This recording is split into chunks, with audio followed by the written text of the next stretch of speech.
Hi everyone, मैं प्रिया और अपने चैनल पर आप सभी का स्वागत करती हूँ। चलिए, तिलवा चौथ की हार्दिक शुभकामनाएं। आज 29 जनवरी सोमवार को तिलवा चौथ है। तो देखिए, मैं आपको इस वीडियो में बताऊंगी कि गणेश जी के लिए व्रत उपवास के साथ ही तिल गुड़ का हमेशा हमें दान भी करना चाहिए और शिवलिंग पर करें चंदन का लेप। चलिए, तो सबसे पहले तो ये कि जो सोमवार 29 जनवरी को माघ मास के कृष्ण पक्ष की चतुर्थी है, इसे तिल चौथ कहा जाता है। इस दिन गणेश जी के व्रत उपवास के साथ ही तिल गुड़ का दान करने की परंपरा है। इसके साथ तिल गुड़ का सेवन भी करना चाहिए। जानते हैं कि तिल चतुर्थी व्रत से जुड़ी कुछ खास बातें।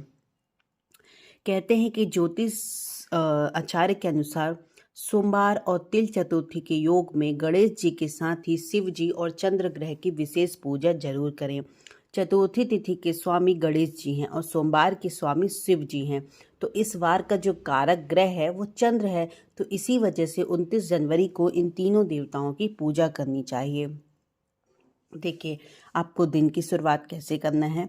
चतुर्थी की सुबह जल्दी उठें और स्नान के बाद सूर्य देव को जल चढ़ाएं। इसके लिए तांबे के लोटे का इस्तेमाल करना चाहिए।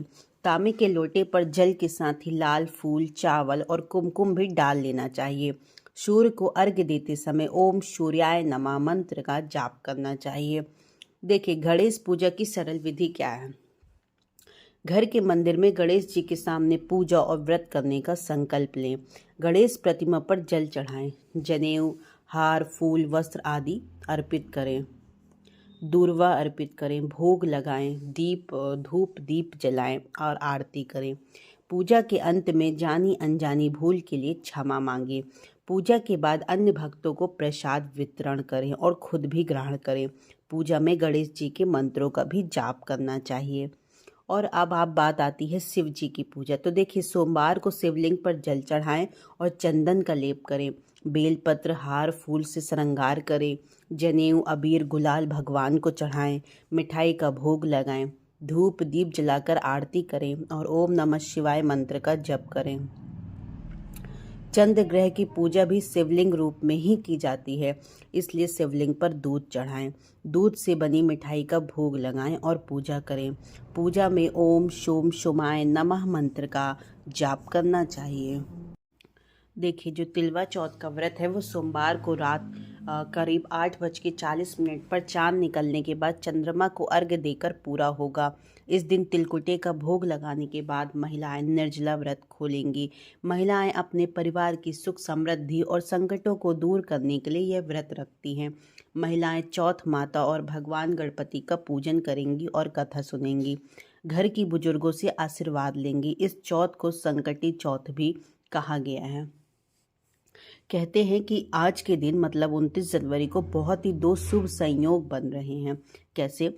इस बार जो माघ महीने की संकटी चतुर्थी शुक्रवार को थी, मतलब है ना, और इस दिन जो पूर्व फागुन नक्षत्र में चंद्रमा होने से ध्वज नाम का शुभ योग बन रहा है।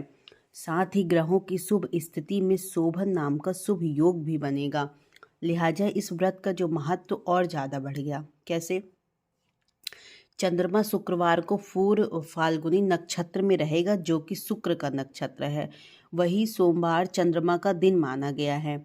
इसी कारण संकटी चौथ पर सोमवार और शुक्र के नक्षत्र का होना यह सौभाग्य बढ़ाने का पुण्य मिलेगा। इस दिन महिलाएं परिवार की सुख समृद्धि के साथ साथ अपने बच्चों की खुशहाली की कामना करती हैं। देखिए, इस दिन क्या करें। तो तिलकुट चतुर्थी के दिन महिलाओं को सुबह जल्दी उठकर व्रत व पूजा का संकल्प लेना चाहिए। दिन भर बिना पानी के रहना चाहिए और ये संभव ना हो तो पानी पीकर बिना अन्न खाए व्रत करें। शाम को भगवान गणेश व चतुर्थी देवी की पूजा करें। रात में चंद्रमा का दर्शन कर कर उन्हें अर्घ्य देना चाहिए और परिवार के बड़े लोगों को प्रणाम करना चाहिए। चलिए, मैं आपको तिलकुट जो चौथ है अपना है ना, उसमें ही आपको मैं बताती हूँ कि इनका शुभ मुहूर्त क्या है। तो देखिए, 2024 में तिलकुट चौथ पर्व 29 जनवरी दिन सोमवार को मनाया जाएगा। पंचांग के अनुसार चतुर्थी तिथि 29 जनवरी 2024 की सुबह 6:10 से शुरू हो जाएगी और इसकी समाप्ति 30 जनवरी की सुबह 8:54 पर होगी। तिल चौथ के दिन चंद्रोदय समय रात 9:10 का रहेगा। इस व्रत में चंद्र दर्शन करके ही व्रत खोला जाएगा। ऐसे में तिलकुट चौथ की पूजा चांद निकालने के पहले ही संपन्न कर लें। अब क्या आप जानते हैं कि तिलकुट को चौथ का व्रत कैसे रहते हैं? तो देखिए, इस व्रत में महिलाएं सुबह स्नान कर व्रत का संकल्प लेती हैं और फिर विधि विधान गणपति बप्पा की पूजा करती हैं। इसके बाद पूरे दिन निर्जला व्रत रहती हैं और शाम को तिलकुट चौथ की व्रत कथा सुनती हैं। जैसे कि मैंने हर वीडियो में बताया है, अगर कथा की बात होती है तो देखिए, कोई भी पूजन होता है, कोई भी व्रत होता है तो बिना कथा के वो संपूर्ण नहीं मानी जाती है। आपको कथा अवश्य ही सुननी चाहिए। व्रत पूजन के बाद चांद निकलने का इंतजार किया जाता है। ये व्रत बिना चंद्र दर्शन के पूरा नहीं माना जाता है। इस दिन भगवान को तिल के लड्डू का भोग लगाया जाता है और खुद भी ये लड्डू खाए जाते हैं। देखिए, जब भी रात में चंद्र उदित होने के बाद चंद्रदेव को अर्घ देने के बाद भोजन किया जाता है। इस दिन मिट्टी से बने गौरी गणेश की पूजा की जाती है। प्रसाद के रूप में तिल तथा गुड़ का बना लड्डू और शक्करकंदी चढ़ाई जाती है। अग्नि की 7 परिक्रमा की जाती है और कथा सुनने के बाद लोटे में भरा जल चंद्रमा को अर्घ्य देकर ही व्रत खोला जाता है। कहीं कहीं तो तिल को भून कर गुड़ के साथ कूटा जाता है, तो इसे तिलकुट का पहाड़ बनाया जाता है।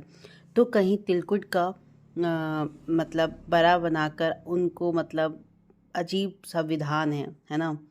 इस साल जो संकट चौथ का जो पर्व है वो आज के दिन सोमवार को 29 तारीख को मनाया जाएगा। देखिए, सबके पूजा करने का थोड़ा सा तरीका अलग होता है, बट लमसम सेम ही होता है। इस मतलब कहते हैं कि गणपति पर पीले और हमेशा नीले फूल चढ़ाना चाहिए और कहते हैं शत्रुओं के नाश के लिए पान के पत्ते पर स्वास्तिक बनाकर गणेश जी को अर्पण भी करना चाहिए। क्या आप जानते हैं कि माघ के महीने में मतलब ऐसे कौन से 3 तिल के त्यौहार आते हैं? देखिए, सबसे पहला जो त्यौहार रहता है वो संकटी तिल चतुर्थी होता है, ठीक है। उसके बाद आता है तिल द्वादशी और आता है षष्ठी तला एकादशी, है ना।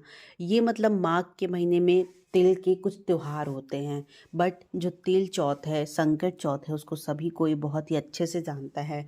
बट जो कुछ त्यौहार हैं वो कुछ जगह ही फेमस होते हैं, है ना। तो उनका ज़्यादा मतलब वो नहीं रहता, जैसे कहते हैं कि नहीं रहता, वो बहुत हमारे इंडिया का बहुत प्रसिद्ध त्यौहार है। तो कुछ त्यौहार रहते हैं वो कुछ स्टेट में ही बनाए जाते हैं। चलिए, आई होप आपको बहुत पसंद आया होगा। मैंने तिलवा चौथ के बारे में, तिल चौथ, संकटा चौथ, जो भी आप बोलते हो, सब चीज़ एक ही है, नाम अलग अलग है। इस दिन मैंने आपको बताया कि गणेश जी के लिए व्रत उपवास के साथ ही तिल गुड़ का दान भी करना चाहिए। और जो तिल चौथ का व्रत है वो आज सोमवार के दिन पड़ा है, तो आपको शिवलिंग पर चंदन का लेप भी अवश्य ही करना चाहिए। चलिए, तो अपने फ्रेंड सर्कल, अपने रिलेटिव में सब जगह आप इस वीडियो को शेयर करें ताकि उन्हें भी पता चल सके कि तिलवा चौथ का क्या महत्व है, क्या शुभ मुहूर्त है और उस दिन क्या करना चाहिए। चलिए, तो तिलवा चौथ की हार्दिक शुभकामनाएं। मैं मिलती हूँ कल एक नए नेक्स्ट वीडियो के साथ। तब तक के लिए बाय बाय, थैंक यू, जय श्री राम।